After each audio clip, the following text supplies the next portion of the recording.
You have a situation in which one rogue state that has rogue nuclear weapons is carrying out a genocide as an apartheid state, is responsible for the longest modern occupation in recent history, dictating what another state can and cannot have, when in the case of Iran, everything is pointing to the fact that they have a peaceful nuclear energy program, not a nuclear weapons program, simply out of the fear that what if one day they decided to turn it into a nuclear weapons program. That entire dynamic is just so ridiculous.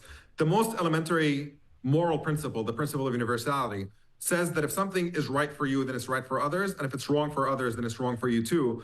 And we have here an open declaration that Israel gets to do whatever it wants. It's a country that is above the law, can have whatever it wants, can do whatever it wants. But we really have to intervene and make sure that Iran is not a rogue state, because what if one day they decide to do something with their nuclear program? I mean, it's just, the whole thing is ridiculous. But I will say, Kyle, that even though I think your interpretation of this dynamic is plausible, it's not my default understanding of what is unfolding.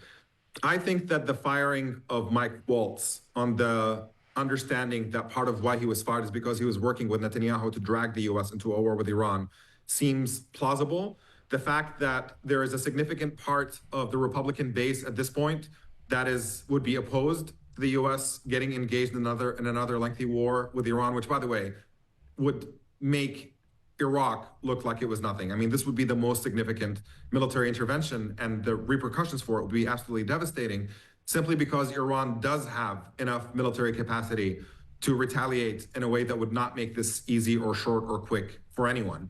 And I think Trump is looking for a way out, and I suspect that these leaks about Israel intending to strike if the deal fails or whatever are a negotiation tactic. They're trying to apply more pressure on Iran. Again, because a war with Iran, certainly the strategic people who know what they're talking about around Trump would have to be warning him at this point that this would not be quick and easy. It would be devastating. The consequences are very difficult to anticipate and calculate. And so it would be a significantly bigger risk.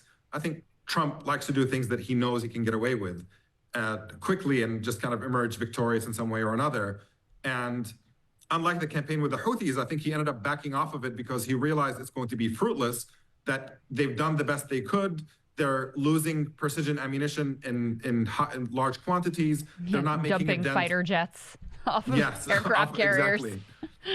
And it's not going to lead to a change. I mean, Saudi Arabia bombed the living crap out of Yemen for a decade with US support and could not get anywhere. I think this is a realization that this is ultimately going to fail, and pulling out early and claiming some sort of manufactured victory there is something he can do. If he starts a war with Iran, that's not going to be an option from a public relations perspective. I mean, just the sheer devastation of that war is not going to give him that claim to a quick win.